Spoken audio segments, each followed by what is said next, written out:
इसलिए सरकार भी इस तरह की बदमाशियों में निबटना चाहिए। सरकार को चाहिए कि चुपचाप इस पे अध्यादेश लाए, अपनी स्थिति क्लियर करे और अध्यादेश ला के सुप्रीम कोर्ट की इस जजमेंट को तुरंत रोके और रोकने के बाद पार्लियामेंट में डिस्कस करें, जहां समाज के सब लोग बैठे। असली जो फैसला कर दिया वर्गीकरण का वो तो ठीक है, उसमें सरकार ने बोला कुछ नहीं, मगर जो मेन फैसला है कि कैटेगराइजेशन का, वर्गीकरण का अधिकार जो राज्यों को दे दिया है सुप्रीम कोर्ट ने, और उसने कहा ये आर्टिकल 14 और 341 आर्टिकल का उल्लंघन नहीं है, वो एक तरह से हरी झंडी दे दी कैटेगराइजेशन की। तो अब मेन मसला तो शेड्यूल कास्ट समाज जो भी है, जो लोग एक्टिविस्ट हैं जो इसका विरोध कर रहे हैं, वो तो इसका विरोध कर रहे हैं असली। और ये क्रीमी लेयर करके ये लॉलीपॉप देने की जो बात करी सरकार ने, सरकार इस तरह की चालाकी सरकारों को नहीं करनी चाहिए। सरकारों को स्पष्ट करना चाहिए अपना मत कि हम पहले वाली जजमेंट जितना किया उसको मानेंगे, इसको नहीं मानेंगे। लोगों को धोखे में रखने की ज़रूरत नहीं है। सरकारों को धोखे में अगर सरकार लोगों को रखती है तो ये देशद्रोह है, अपराध है। क्यों? आफ्टर ऑल देश की जनता ही तो है देश की मालिक, उनके प्रति सारी बातें स्पष्ट होनी चाहिए। सरकार का मूड हो तो सरकार को कहना भी चाहिए कि जो हम सत्ता में इस वक्त जो लोग बैठे हैं, जिनके हाथों में है, वो चाहते हैं क्रीमी लेयर होनी चाहिए या वो चाहते हैं कैटेगराइजेशन होनी चाहिए। हम चाहते थे और सुप्रीम कोर्ट ने भी फैसला दे दिया, इसलिए हम तो स्वागत करते हैं। ऐसे स्पष्ट बोलना चाहिए। देश को गुमराह नहीं करना चाहिए। देश को डिवाइड होता है इस तरह से और देश पचड़े में फंस जाता है वोट की पॉलिटिक्स में। कोई सोचता है डिवीज़न हो जाए, उसकी वोट मिल जाएंगी। तो ये चुप रहना बड़ी बदमाशी है पॉलिटिक्स में। पॉलिटिक्स में चुप रहने का किसी को इजाज़त नहीं है। जो चुप रहता है वो अपराधी है पॉलिटिक्स में, चाहे वो देश का प्राइम मिनिस्टर हो, चाहे कोई चीफ मिनिस्टर हो, चाहे अपोजिशन का लीडर हो, या सरकार में शामिल मंत्री संतरी हो, या देश का राष्ट्रपति हो, कि हम इस जजमेंट को नहीं मानते। संविधान में तो शेड्यूल कास्ट को एक ही ग्रुप में रखा है और उस ग्रुप का आधार एक ही था, छुआछूत। भाई एक आदमी, तुमने जहर ऐसा फैला दिया कथा कहानी और ग्रंथों के आधार पे कि समाज में अभी भी वो जहर फैल रहा है। शिक्षा के जरिए, शिक्षा में वो सारा कंटेंट, सारी कथा कहानियाँ बंद हो जानी चाहिए जो इस देश के लोगों को किसी भी ग्रुप में बांटती हैं। वर्णवादी व्यवस्था का या उसका चैप्टर पढ़ाना भी बंद होना चाहिए। जबकि अब ये हो रहा है कि उन चीज़ों को डाल रहे हैं, कभी गीता के माध्यम से कि गीता में श्री कृष्ण ने कहा मैंने 4 वर्ण बनाए हैं। अरे भाई आपने 4 वर्ण बनाए हैं, अछूत समाज किसी ने बनाया उसके बारे में तो नहीं बताया उन्होंने। तो ये सारी की सारी चीज़ें बंद करनी पड़ेगी।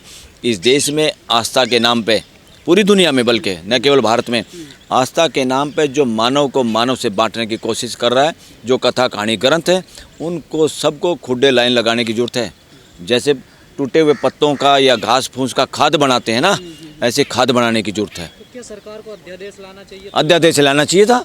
अगर नीयत साफ है तो अध्यादेश लाना चाहिए था, क्योंकि संविधान तो एक शेड्यूल कास्ट की रिजर्वेशन सिर्फ और सिर्फ इस बात की वजह से थी कि लोगों का शोषण हुआ है, और शोषण भी इस बात पे हुआ है कुछ लोग सवर्ण हैं, कुछ फलाने हैं, कुछ ढिगड़े हैं, कुछ अछूत है जिनको छुआ भी नहीं जा सकता। ये कितनी दर्दनाक और कितनी घटिया सोच थी, और ये सोच कितने सालों तक चलाई गई इस देश में। इसको चलाने के पीछे आम आदमी नहीं था, इसके चलाने के पीछे वो लोग थे जो अपने आप को बुद्धिजीवी मानते थे, जो ठेकेदार मानते थे, और समाज को गुमराह रखा इस बात में। इसको कोई स्वीकार नहीं करता, आज की युवा पीढ़ी स्वीकार नहीं करती, मगर वो भी धीरे धीरे बेचारे जहरीले बना दिए जाते। कोई भी युवा, मैं किसी एक युवा को भी ऐसे को नहीं जानता इस देश के जो बचपन से यंग एज में इन चीज़ों को चाहता हो। बस वो घर का माहौल या उस समाज को जिसको बेनिफिट मिल रहा है वो छोड़ना नहीं चाहता। जैसे भैंस का काटड़ू भैंस का थन नहीं छोड़ना चाहता, दूध पी के भी उसको पकड़े रहता है, उसको पिटाई करके हटाया जाता है कि अपनी माँ के थन को मत खाओ। तो इस तरह की सिचुएशन है ये देश में, और देश तभी आगे बढ़ेगा जब सबसे पहले तो यहाँ का हर आदमी दूसरे आदमी को 140 करोड़ को, मैं तो 140 करोड़ की भी नहीं बात करता, मैं तो 800 करोड़ की बात करता हूँ। पूरी दुनिया के लोग हैं, सब हमारे अपने लोग हैं, हम सब एक दूसरे से जुड़े हुए हैं। मानव जाति पूरी एक जाति है, वो है मानव जाति। बाकी सारे के सारे ढोंग फसाद बनाए हुए हैं किसी लोगों ने, शोषण करने के आधार पे या अपना अस्तित्व बनाने के रखने के लिए आधार पे। पर मैं यहाँ ये कहता हूँ, जो गलतियाँ हुई भूतकाल को मारो गोली, प्रेजेंट की बात करो। प्रेजेंट में सिलेबस से सारी वो चीज़ें ख़त्म करनी चाहिए, और इस वर्ग को उसमें दलदल में फंसा के रिजर्वेशन का, क्रीमी लेयर, फलाना लेयर, ढिकड़ा लेयर, ध्यान इस बात पे देना चाहिए कि हमारा देश अछूत जो वातावरण है, जो मानसिकता, विकलांग मानसिकता है कि आदमी को आदमी अपने जैसा नहीं समझना, या बच्चों के दिमाग में जहर शिक्षा के जरिए डालना, या उन कथा कहानियों को अभी भी महामंडित करना, सरकारी मदद देना। अरे सरकारी मदद दे रहे हैं। गीता धाम कुरुक्षेत्र में वो ज़मीनें दी गई हैं, करोड़ों की ज़मीनें बहुत सस्ते दामों में कुछ ट्रस्टों को, जो गीता का प्रचार करने वाले हैं वो हैं। ये इंडिया गवर्नमेंट किसी को भी इस देश का पैसा, पूरे 140 करोड़ लोगों का पैसा है, किसी एक रिलीजन को, संप्रदाय को बढ़ावा देने के लिए एक चौवन्नी नहीं देनी चाहिए। और जो लोग दूसरे अपने आप भी चला रहे हैं, अगर वो संविधान के खिलाफ है, उनको भी बंद करना चाहिए। उनकी सारी दुकानों पर ताले लगाने चाहिए और उनसे पूछना चाहिए कि इतने दिन में ये बताओ तुमने मानव जाति को एक करने के लिए क्या काम किया है। कोई भी हो, चाहे हिंदू का ठेकेदार, मुसलमान का ठेकेदार, ईसाई, पारसी, सिख का ठेकेदार, सबको ये पूछना चाहिए कितना पैसा समाज से तुम्हारे पास आता है, ब्यौरा होना चाहिए। और वो पैसा लगता कहाँ, वो देश को, मानव जाति को विभाजन में लगता है या उनको जोड़ने में लगता है। इसलिए सरकार भी इस तरह की बदमाशियों में निपटना चाहिए। सरकार को चाहिए कि चुपचाप इस पे अध्यादेश लाए, अपनी स्थिति क्लियर करे और अध्यादेश ला के सुप्रीम कोर्ट की इस जजमेंट को तुरंत रोके, और रोकने के बाद पार्लियामेंट में डिस्कस करें, जहाँ समाज के सब लोग बैठे, पूरा देश, हमारा देश बैठा है वहाँ पे, और उन्हें बिना सस्पेंड किए किसी को चुपचाप ये बदमाशी बंद करनी पड़ेगी। स्पीकर और सभापति को, एक आदमी को भी सस्पेंड करना देशद्रोह है, क्योंकि सबको डिबेट में शामिल होना, सबका उस वक्त मौके पे होना ज़रूरी है, क्योंकि वो पूरा देश वहाँ बैठा होना ज़रूरी है पार्लियामेंट के अंदर। फिर जो मर्जी करे सारे मिलके, ये पॉलिटिक्स है, ये नॉनसेंस है। सरकारों को इनसे ऊपर उठना चाहिए। ओछी राजनीति के लिए नहीं बना है देश। प्रतिनिधि चुनने का काम है देश का, मगर वो प्रतिनिधि मैं ही बनूँ, ये पार्टियाँ अपने आप में षड्यंत्रकारी हो गई इस देश में। पार्टियां, पॉलिटिकल पार्टियां संवैधानिक बॉडी नहीं है। Political parties are not constitutional bodies.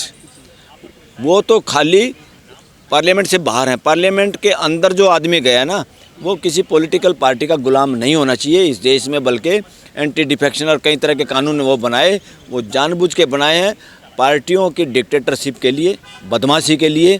अब इसलिए ऐसे चमचों को टिकट देना, या वो चमचे ताड़ियाँ पीटते रहें पार्लियामेंट में अगली टिकट चाहने के चक्कर में, तो इस तरह के नपुंसकता आ गई है पॉलिटिक्स में। इससे हमें बचना होगा और देश के पॉलिटिकल पार्टियों की भी पकड़ ख़त्म करनी होगी जनप्रतिनिधियों से। जनप्रतिनिधि वाकई जनता के प्रतिनिधि साबित हो पाए पार्लियामेंट में, किसी पॉलिटिकल पार्टी के गुलाम ना हो, और उसी पार्टी के नेता को देख के बिना उसकी, चाहे उसने बकवास की हो, तब ताड़ी पीटना अपनी टिकट को पक्का करने के लिए। ये ड्रामेबाजी और ये मजाक पार्लियामेंट का बनाना बंद हो और देश अपने आराम से सोचे, समाज से इंटरेक्ट करे। वो जनप्रतिनिधि समाज से तो आते हैं, वो समाज क्या चाहता है, देश किस बात के लिए तैयार है। हम परिवर्तन के पक्ष में हैं समाज के समय के अनुसार, मगर जो स्टेक होल्डर हैं उनसे तो पूछो सबसे पहले। ये फैसले कुछ नहीं, सबसे पहले जो स्टेक होल्डर हैं उनसे पूछना चाहिए, और ज़्यादातर मामले सॉल्यूशन होने चाहिए समाज द्वारा। और समाज हमारा है एक तरह से संवैधानिक जो स्वरूप में समाज बैठा है, वो पार्लियामेंट में बैठा है। तो पूरी पार्लियामेंट को हेल्दी एटमॉस्फेयर में डिस्कस करने, और पार्लियामेंट, देश की पार्लियामेंट कम से कम 100 दिन बैठनी चाहिए, कम से कम। ये दौड़े कुर्ते पजामे पहने इधर उधर घूमते हैं बड़ी बड़ी गाड़ियों में नेता बन के, ना तो ये जनता की बातों का वहाँ तक पहुँचाते, ना वहाँ हेल्दी डिबेट करते हैं, ना उसमें हिस्सा लेते। ज़्यादातर एमपी वो काम ही नहीं करते जो एमपी का काम है। ज़्यादातर एमएलए वो काम ही नहीं करते जो एमएलए का काम है, दूसरे कामों में लगे। असली फैसला तो वर्गीकरण का तो कर ही दिया, और उस पर सरकार कुछ बोल ही नहीं रही। तो इसका मतलब क्या है, सरकार उस फैसले से खुश है। सरकार वो फैसला चाहती थी। गवर्नमेंट ऑफ इंडिया की तरफ से जो वकील बोल रहे थे, इसका मतलब वो संविधान के साथ नाइंसाफ़ी कर रहे थे, वो संविधान की पैरवी नहीं कर पाए। Solicitor general of India, attorney general of India, they are not advocates of political parties, they are not advocates of the government, advocates of India, and India means its citizen 140 crore, और India means its constitution। तो constitution के पक्ष में बोलने की duty है, चाहे advocate general हो, अटॉर्नी जनरल हो, और किसी के पक्ष में नहीं। कोई पॉलिटिकल पार्टी, कौन XYZ, CM PM है, नथिंग। ये कुछ सौदा नहीं है। ये तो जानबूझ के उलझा दो ना, लोगों को लगेगा कुछ तो रिलीफ मिला।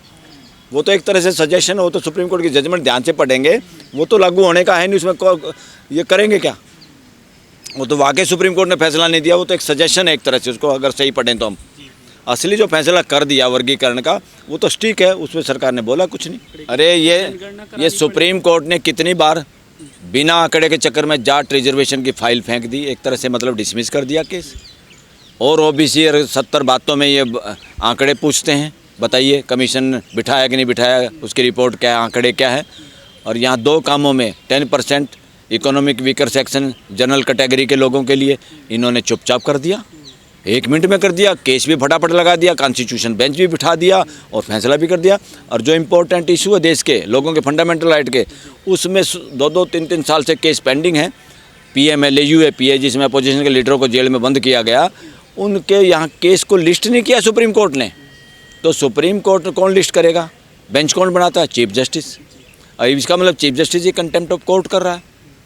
तो किसी को भी यहाँ मजाक बनाने का, संस्थाओं को कब्जे में करना या मदारी के बंदर की तरह डुगडुगी बजा के संस्थाओं पे कोई कब्जा नहीं कर सकता। चाहे वो प्राइम मिनिस्टर हो, चाहे वो चीफ जस्टिस हो, चाहे कोई CM हो, चाहे कोई PM हो, इवन चाहे राष्ट्रपति हो। आप उसे संविधान से जुड़े हुए हैं, संविधान के हिसाब से काम करिए। वो आपके बस का नहीं तो अपने घर बैठिए। क्रीमी लेयर लागू करो, एक तरह से मुझे भी जजमेंट में लगा वो एक सजेशन है और सजेशन की तरह लेना चाहिए। वो अपने व्यू दिए हैं सुप्रीम कोर्ट ने, इस देश के सामने अपना विचार रखा है और इसको पार्लियामेंट और सरकार चाहे अपने तरीके से करके, क्या इशू है जो ऑब्जर्वेशन दी हैं सुप्रीम कोर्ट ने, क्या ये वाकई इशू है समाज के अंदर, इस तरह की कोई मानसिकता चल रही है लोगों की, तो सारी बातों की जिम्मेवारी सरकार की, हर उस बात की जिम्मेवारी है कि समाज में, देश में क्या चल रहा है, किस वजह से लोगों के दिमागों में उथल पुथल हो रही है, 2 समाज में या देश के लोगों के अंदर किसी बात को लेके कहाँ मतभेद हैं, क्या शिकायत है। सरकार का कानून पे ध्यान देना, और जब सरकार उन पे ध्यान देती है तो उसमें लगता है सरकार को अब कानून बदलने की ज़रूरत है, तो ये मामला ले जाना चाहिए पार्लियामेंट के अंदर। तो पार्लियामेंट के अंदर फिर डिस्कशन होती है, डिबेट होती है, उसमें पूरे देश के लोगों के जनप्रतिनिधि होते हैं, वो डिस्कशन करें और एक्सपर्ट लोग जो हैं उसमें, या समाज सेवी हैं, जो एक्टिविस्ट लोग हैं देश के, उन लोगों से भी बात करके वो बातों को सॉल्यूशन की ओर बढ़ाना चाहिए। ये तरीका है, संविधान ने इसका प्रोविज़न किया हुआ है कि देश की कोई समस्या ऐसी नहीं है जो समाधान ना किया जा सके मिल बैठ के, और मिल बैठ के समाधान पार्लियामेंट में होता है। और सरकार क्योंकि 24 घंटे काम करती है, लगातार पार्लियामेंट के द्वारा पास किए हुए कानूनों को लागू करती है और लागू करने की जिम्मेवारी है, और उन कानूनों में कोई गड़बड़ हो या उनके प्रति कोई विरोध हो या उनमें कोई बदलाव की ज़रूरत हो तो उनको लगातार पार्लियामेंट के साथ टच में रहती है सरकार, पार्लियामेंट के सामने वो रखने चाहिए।